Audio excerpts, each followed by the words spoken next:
Welcome back to King's Court. Where it's two friends that talk about sports. Everything health and wellness. Today on this episode, we're going to break down the week 3 college football. What happens and our opinions on it. Man, there was some interesting games week 3. I would say the most interesting was probably LSU versus South Carolina. Though. That was the best game. That was the best game, literally, of that whole week. Unfortunately, Lenore Sellers got injured. Yeah. If he didn't, LSU, y'all kind of lucky he got injured because if he didn't, I don't know if y'all wouldn't have won. They would have lost. I would have gladly said they would have lost this one. The Gamecocks was on them. I would have hoped that they was gonna win anyway. Because he only had 9 for 16, 113 passing yards with an interception, but he had 10 carries for 88 yards and 2 touchdowns. So he was rushing on y'all with his running back. So they had nobody to even y'all couldn't stop the run. So. And then to lose against an unranked, almost about to lose against an unranked SEC team is crazy too. I mean, LSU ain't really been. I wouldn't say it's crazy though. It's crazy. Not because who it is. Not because who it is. Yeah, if they're used to playing in. I say South Carolina is one of them. I'm going to call them a sleeper team. I'll tell you why. Mm-hmm. Just like how we can't just be completely garbage because we got to play y'all and Georgia all the time. Yeah, y'all know. You got to take the end of the season. They got to play Clemson every year. Yeah, they play Clemson. They rival. That's their rival game. State. That's the Palmetto State Bowl. Man, I give praise when praise due, but they really. I wanted to get it, but you know, shout out for the South Carolina team. Shout out to Sellers. Shout out to Ashford, Sanders. Y'all deserve it, man. Also, we should have kept our boy Ashford. He was an Auburn Tiger, but they want to stick with Peyton. I didn't agree with that idea, but yeah, I mean, it's we don't make. They get paid to make the dumb decisions. Wait till we get paid to make dumb decisions. Yeah, I'll be the richest dumb person ever. But I will say this: I really like Newsom. I like LSU's quarterback because you got to think to hold your own, do what you did in that bowl game last year. Because Heisman winning quarterback Jaden Daniels was like, "I'm not going to play. I'm going to go to the league." Yeah, but he was sitting behind a Heisman winner, so of course he didn't start, but he's good. I say he's a good quarterback. He knew if they would have let him start it at the same time, he could have held it down. He would have let something go, and he did. he did good on it. 2 TDs. Shout out to Durham too on his rushing 2 TDs, and shout out to Williams on his 1 TD. My main thing I would say for LSU going forward, if y'all cannot stop the run, y'all gonna lose some games. That's why y'all lost to USC in the open. They gave it too much field. Yeah, y'all gotta stop that run game. If y'all can't do that, I mean, there's other teams that's gladly exploited. And remember, that's just them. Wait till y'all play Georgia, and Georgia got that known running back already. I hope y'all ain't gotta play Texas. That's all I'm saying. Yeah. Talking about they're gonna break that stuff down. They're gonna dissect down that play. My next one I got for me is the Mizzou and Boston College game. Okay, look. I thought Boston College was gonna get in them and make a whole new one. They could have. Their quarterback had 2 picks though. You kind of giving them little extra chances. Their quarterback wasn't spectacular. Cooks wasn't spectacular, but he didn't turn the ball over at least. That's the main thing. That's a good thing. Don't get them second chances. Don't give them them interceptions can change a game in a heartbeat. You wouldn't even expect it. But I do like the one thing that stifled them. They were too one-dimensional too, and that's why he probably threw them picks because his run game didn't give him nothing. 49 rush yards. Oh yeah, they didn't give him. They didn't give him nothing. They didn't give him anything. Meanwhile, Mizzou had an even distribute. Well, not completely even, but it was 260 on the passing yards, 170 on the rush yards. So it was pretty good. Oh, so yeah, it was pretty good on that one. They went in there. I was watching the game. It's interesting. I was like, I respect Boston College. I ain't never said I don't, but at times I was like, I don't see them being this close of a game. And when I finally saw them boys go out there and start playing, like they were playing with their heart out there. That's what I like to see. They playing like how football used to be played at. I want this, no matter how much I might seem like I'm supposed to lose. No. It was a good game. I like that game, but we got to go to the shocking game of the day. Georgia, what happened, Georgia? Hold on. Yeah, that's definitely the most talked about against Kentucky. We got to talk about it. Them Look, Wildcats. they were at Kroger Field. Shout out Kroger, by the way. Hey, But y'all prices can be worked on, but yeah, they shout can be out worked to on. how y'all have nice stuff there. Yeah. Hey, their beer's cheap. Ain't gonna lie, they got their beers cheap like Walmart. It is. Yeah, That's what I like Kroger about now. Their beer and wine cheap, but that's another story though. Look, Kroger Field is not known as a hostile environment. It's not College Station. Mm-mm. It's not Jordan Hare. It's not the Swamp at night, Not Death Death Valley. Valley. It's not Athens. You're not in Not Athens. Not Bryant Denny. Exactly. Pancakes. You're not in Neyland Stadium playing Tennessee. You ain't playing Tennessee. You're not playing Longhorns. Why? What happened? That's why I want to. This is the most undisciplined thing I've seen from a Kirby Smart team. A number one team that everybody's Georgia. I got to go to Georgia. They the next Bama right now, right? Come on, y'all got the best of the best from last year. Still, so I'm still there. They draft well every year. So off the coach alone. Oh, right there. And then location, like yeah, and then even if they did, they might be in a 5-star, but guess what? They probably had another 5-star behind them. I mean, you're in Georgia, y'all got recruits all in your backyard for one. Everywhere. I mean, there's so many Georgia schools. Florida's right there. Right there. Y'all in Florida, Georgia line. There's Alabama schools right there. You can take. I mean, y'all got opportunities out there. But what happened? They choked to me. They came out unprepared, and that's just unacceptable. You can't do that. Well, that's what they get. They got that big head. I went in, won. Back then, they didn't win this one, but like, they had that 2 in a row, big head, and everything. They had that one where they were undefeated for like, what was it like? It was a lot of games. Yeah, it was a lot of games. They were undefeated, and then they went again and won champion again. It was 2 in a row. They tried to make it 3, but they didn't because the Wolverines took it. Right? Yep. Wolverines took it from them. It was Michigan year last year, but look, once again, this is another team I saw they couldn't stop the run. 170 rush yards against Georgia. That is not easy. And then that's not easy to do. Not on that defense. Supposed to have that Georgia defense, the SC defense. It's just they broke that mug apart. And I didn't know that Kentucky was gonna go in there with a run game like that too. I mean, they explored it. They found a weakness and they exploited it. The thing too, I'll say about Kentucky, this is how you know they also weren't used to anything. Well, Georgia should be, but they weren't. Mm-hmm.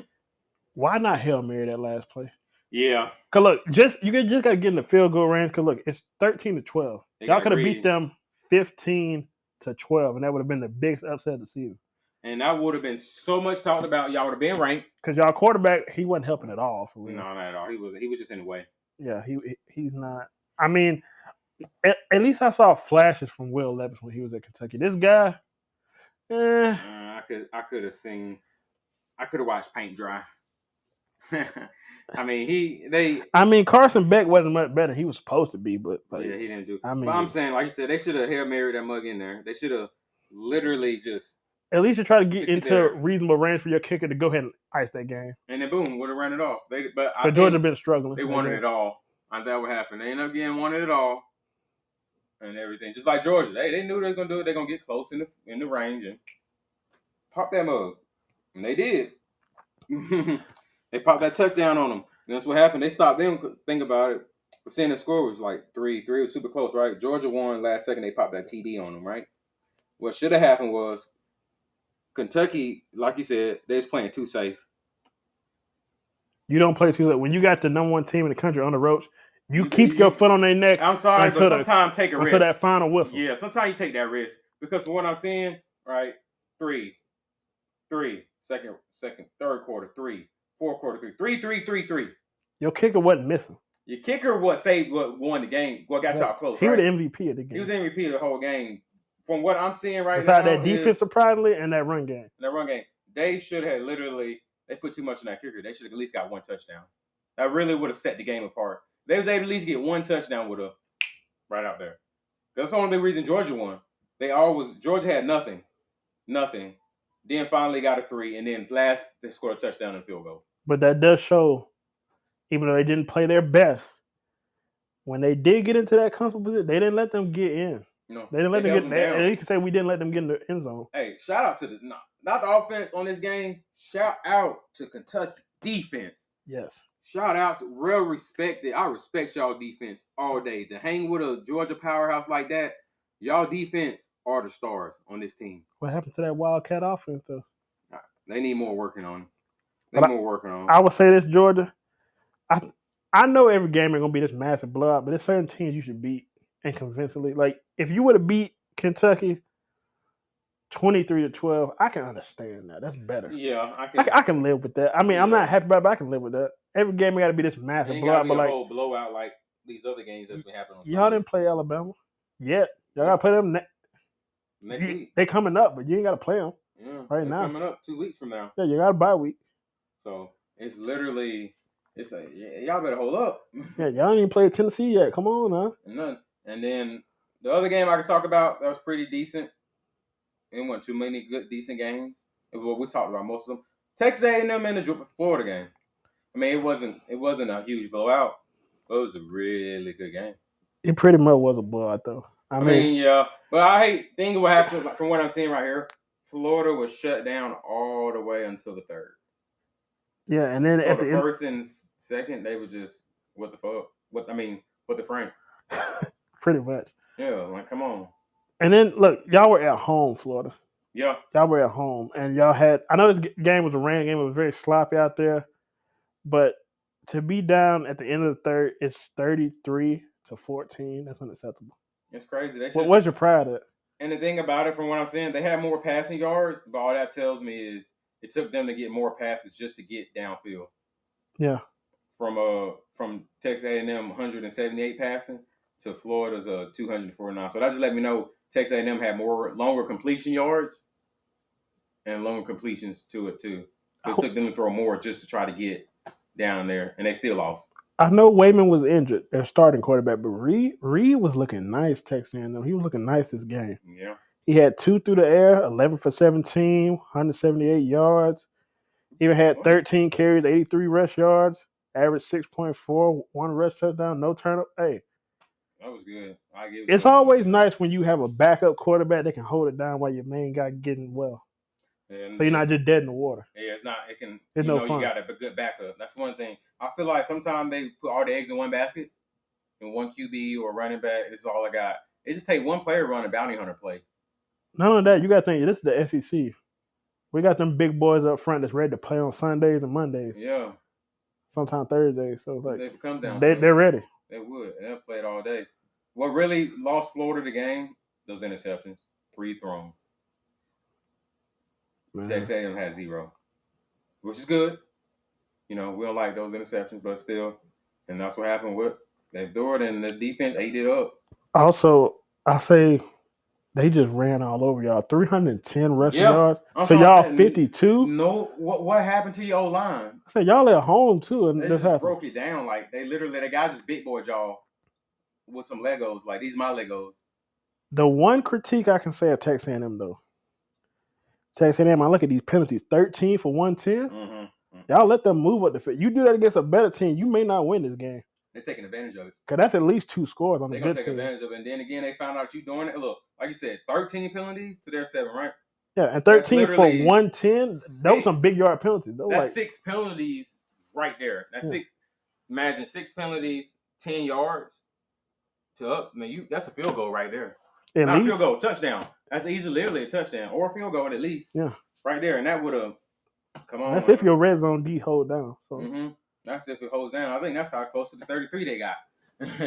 But I mean, for me, that's the only, and that's all the good interesting games that was happening this week for real.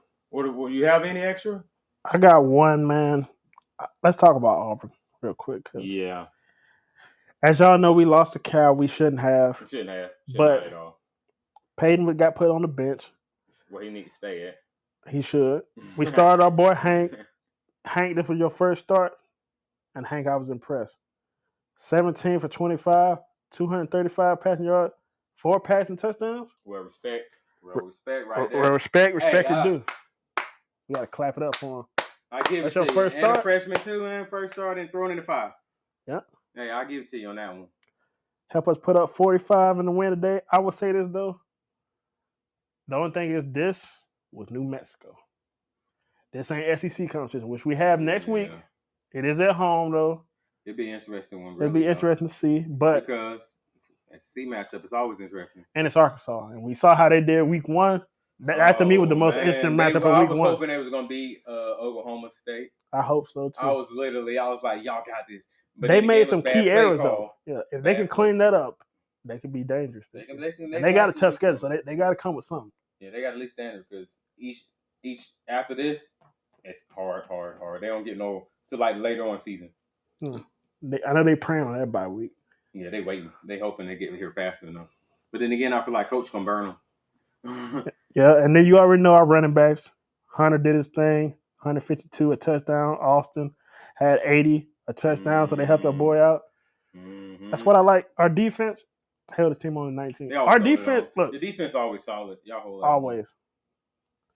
O-line, I can't ask for a better O-line.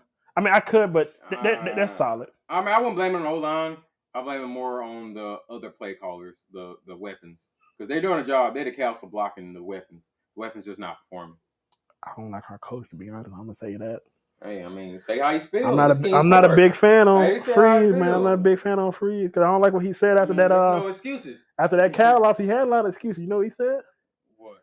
He said, "We're not a good enough, I think, team or ball club or something like that, to where we can not have our best game and still win." What kind of talk is that? Why you trying not to make mistakes. Yeah. You tell them not to make mistakes. We're supposed to keep mistakes to a minimum. You're supposed to minimum as low as possible, and you teach them to handle, okay, if y'all had the mistakes, prevent them so it don't happen next time. Y'all just like, we ain't going to win this. Throw it underneath the cover and keep moving on to the next. Who he think he is, the Philadelphia Eagles from last year? Like, you saw how that turned out. Yeah. And also in the playoffs, bad. I said, keep playing. Hey, them boots gonna get the kicking. You better pull them bootstraps up. Yeah. Because, you don't know what you're doing. But that's all we got for today.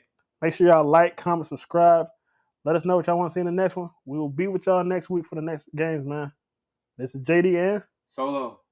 Signing off. I wouldn't be here if it wasn't for y'all. We enjoy y'all, and we're really appreciative that y'all around with us. Thank you, and ciao.